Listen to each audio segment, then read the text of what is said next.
Okay, so over just the past few days, the Middle East has absolutely erupted. What started as a series of what seemed like targeted strikes has just spiraled into this storm of attacks and counterattacks across the Gulf. It's pulling in multiple countries, and honestly, it's shattering any sense of stability. So, let's try to break down what's happening, piece by piece. And that really gets to the heart of it, right? What happens when a conflict like this just boils over? Because right now, we are watching in real time as a conflict unfolds where the old rules, they just don't seem to apply anymore. And the consequences are spreading far beyond any single border. To make sense of all this, here's how we're going to tackle it. First, we'll look at the spark that really lit this fire, those U.S. jets that were downed. Then, we'll see how that fire spread across the entire region. After that, we'll dig into the root cause, the why. And finally, we'll analyze the dangerous new strategy that's come out of all this chaos. So it all kicked off with this incredibly dramatic incident in the skies over Kuwait that just immediately grabbed the world's attention. The first inkling we all got that something was seriously wrong actually came from social media. You might have seen them. These absolutely insane videos started circulating, appearing to show an F-15E Strike Eagle, a really powerful American fighter jet, just spiraling downwards. Its tail was on fire, trailing this thick plume of black smoke before it crashed. Just unbelievable footage. Well, soon after those videos went viral, we got the first official word from the Kuwaiti Ministry of Defense. They confirmed that, yes, several U.S. jets had crashed. But, and this is the critical part, they also said that search and rescue was immediate and that the pilots had been found safe. But this is where the narrative completely shifted, because then Iran's military released a statement, and they claimed responsibility. They declared they had shot down what they called a hostile American fighter jet. And just like that, the story went from a possible, tragic accident to a direct act of aggression. But here's the thing. This wasn't an isolated incident. Not at all.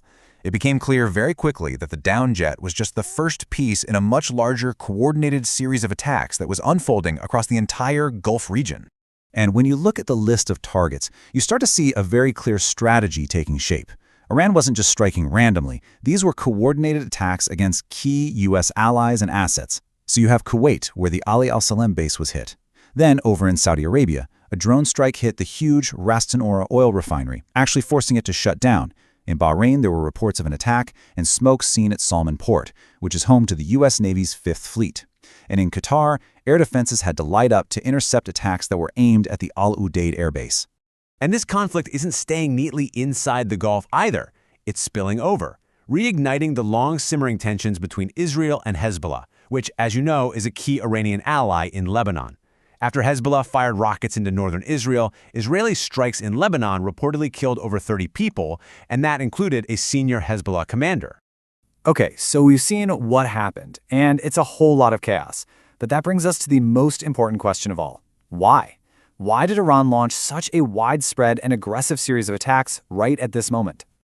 Well, the answer seems to lie in what happened just a few days before. According to the Iranian Red Crescent, joint U.S.-Israeli strikes across Iran had resulted in a devastating human toll. And it comes down to this one staggering number. 555 people reported killed. This, it appears, was the trigger. And this really lays out the tit-for-tat nature of this conflict perfectly. It's a clear cause and effect. On one side, you have the U.S. confirming it struck over 1,000 targets inside Iran.